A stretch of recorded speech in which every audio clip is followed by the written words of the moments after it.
You saved me. Why? MONKE. I'm not exactly the biggest fan of the Souls-like genre. I enjoy those types of games well enough, but never really considered myself a fan like a lot of other people. But this year has actually been really good for Souls-likes. Previously, I reviewed another Crab's Treasure, and I found that game to be a wonderful breath of fresh air for the genre. And now we have Black Myth Wukong, which really blew me away with just how creative and fun it is. Black Myth Wukong is a rare case because it's a game that I would quickly rush home from work to play for hours just getting lost in the world. Sometimes literally, but we'll touch on that later. This is a game that's well worth the price and the praise it's been given, and it's ended up being one of my favorite games of this year. But it's not without its faults, so allow me to explain why you should play Black Myth Wukong. The game starts and you play as the titular son Wukong, who's an immortal monkey god who can't die, but the game knows that that wouldn't make for a very fun experience, and so Wukong ends up getting the snot beat out of him and being imprisoned in stone. Several generations pass, and you take on the role of a descendant of Wukong, who missed out on the immortal gene, and now has to prove himself worthy of taking on the role his ancestor left him by fighting a whole load of bosses in various different locales. This game is an adaptation of Journey to the West, which is a story that's kind of been done to death. I mean, for Christ's sakes, there's a Lego adaptation. But Black Myth Wukong does a good job of making this tired story seem fresh.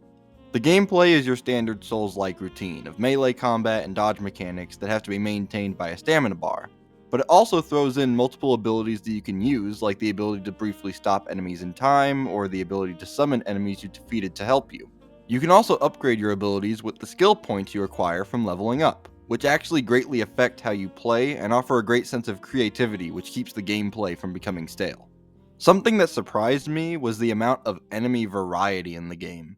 Each enemy is incredibly detailed and the game constantly introduces new enemies to keep you on your toes. I'm not usually impressed with a game's graphics, considering most games nowadays are entirely made up of Unreal Engine store assets, but the visuals of this game are absolutely fantastic looking, and the physics were also impressive. I'm specifically talking about those sand physics. However, this game's visuals, while amazing looking, often lead to confusion. When backtracking through these massive, sprawling landscapes, they all started to blend together to the point where I did get lost at times. But that isn't really an issue, considering I would usually find my way around after enough time in an area. The gameplay is very satisfying, and boss fights keep that signature Souls-like challenge, but thanks to clear and consistent animations, they never turn confusing, which overall makes for an enjoyable experience. In summary, Black Myth Wukong is a phenomenal game, with challenging and diverse boss fights, beautiful visuals, and satisfying depthful gameplay that I can't recommend enough. Basically, what I'm saying is, you should play Black Myth Wukong. That's all I got for now. Be sure to like, comment, subscribe, share with your friends, and hit that bell icon to be notified for whenever I make a new video. The next review should be The Crow, so if you're interested in that, or interested in supporting the channel more, then turn on notifications and check out my other videos.